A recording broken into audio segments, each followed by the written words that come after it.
Hello YouTube. So I cracked open the Bible today to look at Revelations a little bit again, refresh my memory, and I found some very interesting verses I'd like to decode for you guys. Those of you who don't know my channel, I'm not a Christian, I follow quasi-luminists. We all know that Jesus is the sun. He's the bright morning star, he's the light of the world. Feed my eyes, Jesus Christ, like the Alice in Chains songs, the songs about sun gazing. I'm the man in the box. You're inside the Xbox. It's the GameCube. You're inside the Matrix. Here's the first Bible verse I want to share with you. Revelations 21:5. He who was seated on the throne said, I am making everything new. Then he said, write this down, for these words are trustworthy and true. Now remember, who holds the spear of destiny? That's Satan, quasi-luminous. He's the one sitting on the throne saying, I'm making everything new. That's bringing forth heaven on earth and writing it down on a piece of paper. That's blood over intent right there in the Bible. Open your eyes. You will not go to the Garden of Eden unless you spill your blood over intent. Next up, Revelations chapter 21, verse 1. Then I saw a new heaven and a new earth, for the first heaven and the first earth had passed away. Heaven is coming to earth. It's right here, plain sight. This next one is Revelations 22:13. I am Alpha and Omega, the beginning and the end, the first and the last. It's the white sun and the black sun. It's shown you right there in the picture, people. Wake up.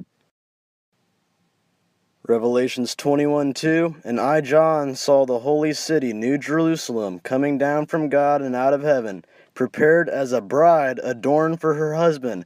This is the divine feminine, the astral light, the northern lights, the aurora borealis, Typhon, the divine mother, Lucifer.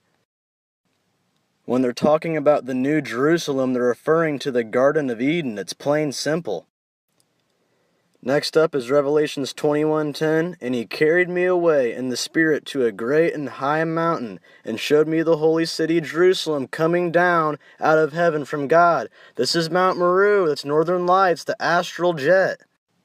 This stuff is way too obvious, people.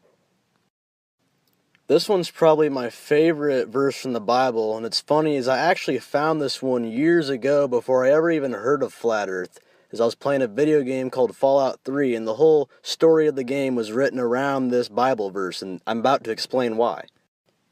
And on top of that, this game, Fallout 3, also contains a quest, quote, Finding the Garden of Eden. You can't make that up. But here's the verse. I am Alpha and Omega, the beginning and the end. That's the white sun and the black sun. I will give unto him that is athirst of the fountain of the water of life freely. That's the fountain of youth, people, right in front of your face. We're creating heaven on earth for the benefit of all so that everyone can get their drink of the waters of life, just like on the Chinese compass. Here's the last verse I wanted to share today, Revelations 21:4. He will wipe every tear from their eyes, and there will be no more death or sorrow, or crying or pain. All these things are gone forever. We're bringing heaven to earth. Everyone's going to drink from the fountain of youth, and no one has to die anymore. It can't be any more clear than this.